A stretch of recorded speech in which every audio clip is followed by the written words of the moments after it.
Demokrasi merupakan sistem pemerintahan yang menempatkan rakyat sebagai pemegang kekuasaan tertinggi. Namun, demokrasi tidak dapat berjalan dengan baik tanpa adanya penegakan hukum yang adil. Di Indonesia, penegakan hukum masih menghadapi banyak tantangan. Salah satunya adalah korupsi yang merugikan negara serta menurunkan kepercayaan masyarakat. Tujuan dari pembahasan ini adalah yang pertama mengetahui pentingnya penegakan hukum, yang kedua mengidentifikasi faktor penghambat, yang ketiga memahami tantangan dan peluang, yang keempat menjelaskan sistem hukum, yang kelima menganalisis kasus korupsi, serta mencari upaya perbaikan. Baik, saya akan menjelaskan latar belakang dan tujuan dari kelompok kami. Latar belakang dari kelompok kami adalah demokrasi merupakan salah satu sistem pemerintahan yang menempatkan rakyat sebagai pemegang kekuasaan. Namun, demokrasi tidak akan berjalan secara baik-baik saja jika tidak ada penegakan hukum yang adil. Nah, di Indonesia, penegakan hukum ini masih menjadi salah satu tantangan. Contohnya adalah korupsi. Korupsi itu dapat merugikan negara dan menghilangkan kepercayaan masyarakat. Nah, adapun tujuan pembahasan dari kelompok kami, yang pertama itu untuk mengetahui betapa pentingnya penegakan hukum yang adil ini. Yang kedua, itu untuk mengidentifikasi faktor penghambat. Yang ketiga itu untuk menganalisis tantangan dan peluang. Yang keempat itu untuk menjelaskan sistem hukum. Yang kelima untuk menganalisis hukum korupsi. Yang keenam itu untuk mencari cara perbaikan untuk negara. Sekian penjelasan dari saya. Terima kasih. Ya, pada kesempatan kali ini saya akan menjelaskan tentang pentingnya penegakan hukum di Indonesia. Penegakan hukum merupakan proses untuk memastikan bahwa aturan atau peraturan atau hukum yang sudah ada itu berlaku dan dapat dijalankan dengan baik dan adil. Hukum tidak hanya sekadar dibuat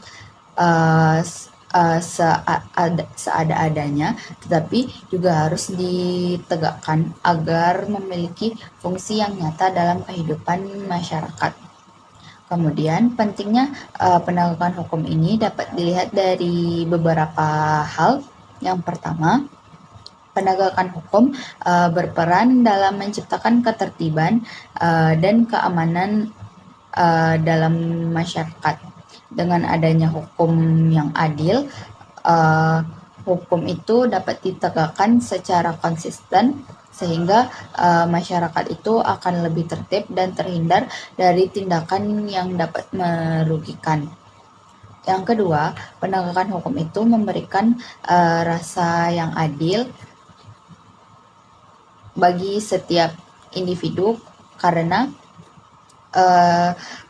penegakan hukum ini tanpa memandang status, karena setiap individu itu memiliki kedudukan yang sama di mata hukum sehingga tidak boleh ada perlakuan yang berbeda berdasarkan status sosial, jabatan, ataupun kekuasaan.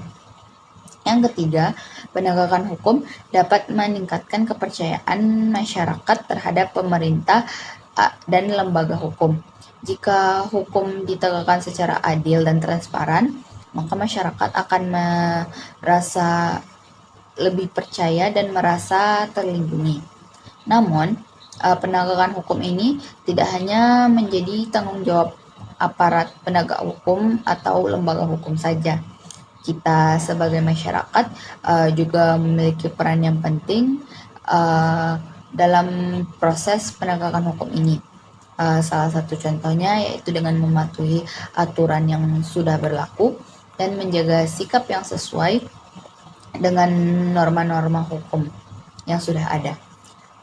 Dan dapat disimpulkan bahwa penegakan hukum itu sangat penting untuk menciptakan kehidupan yang tertib, adil, dan aman.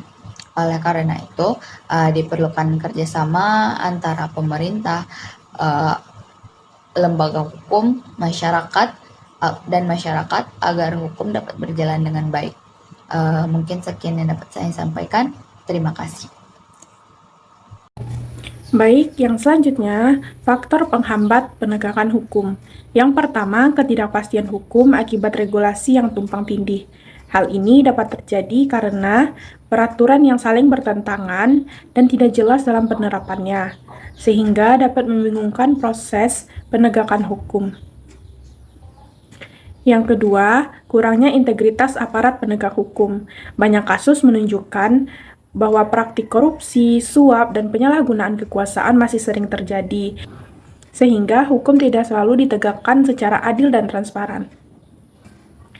Yang ketiga, rendahnya kesadaran hukum pada masyarakat. Hal ini juga merupakan faktor yang menghambat penegakan hukum karena masih banyak masyarakat yang tidak mematuhi aturan hukum. Yang keempat, faktor hukum itu sendiri. Hukum seharusnya memiliki kekuatan yang bersifat memaksa dan memberikan sanksi yang sesuai bagi pelanggaran. Namun, pada penerapannya belum dilakukan secara optimal. Kelima, faktor masyarakat. Penegakan hukum berasal dari masyarakat untuk mencapai ketertiban dan kedamaian, sehingga pandangan dan sikap masyarakat terhadap hukum akan mempengaruhi kepatuhan terhadap hukum. Yang keenam, faktor kebudayaan. Nilai-nilai kebudayaan yang berkembang di dalam masyarakat akan sangat mempengaruhi bagaimana masyarakat bersikap terhadap hukum. Yang ketujuh, faktor sarana dan fasilitas. Tanpa adanya sumber daya yang berkualitas, organisasi yang baik, dan fasilitas yang memadai, penegakan hukum tidak akan berjalan dengan lancar. Yang terakhir, faktor penegak hukum. Pihak-pihak yang berperan dalam menegakkan keadilan akan sangat menentukan bagaimana keberhasilan penegakan hukum itu sendiri. Baik, selanjutnya saya akan menjelaskan tentang tantangan dan sistem penegakan hukum. Tantangan penegakan hukum di Indonesia meliputi yang pertama yaitu intervensi politik.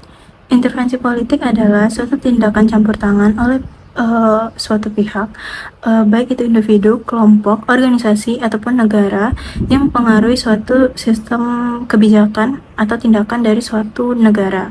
Yang kedua yaitu kurangnya koordinasi antar lembaga. Hal ini disebabkan oleh perbedaan prioritas serta kewenangan yang ada pada lembaga penegakan hukum yang ada di Indonesia. Selanjutnya yaitu lemahnya pemidanaan. Hal ini disebabkan karena putusan sidang atau putusan pidana yang kurang optimal sehingga kurang memberikan efek jera pada koruptor sehingga hal itu belum bisa dilakukan secara optimal.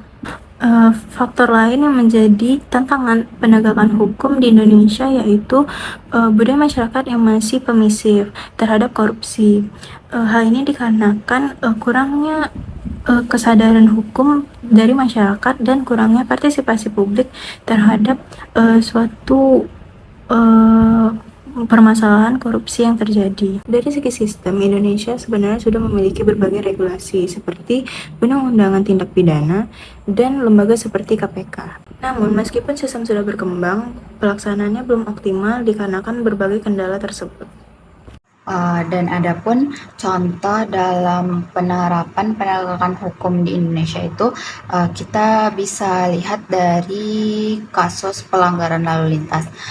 Contohnya masih banyak pengendara yang melanggar aturan seperti tidak memakai helm, menerobos lampu lalu lintas, terus nggak bawa surat kendaraan, SIM ataupun STNK. Dalam hal ini aparat penegak hukum kayak polisi itu tuh harus melakukan penindakan berupa tilang kepada pelanggar.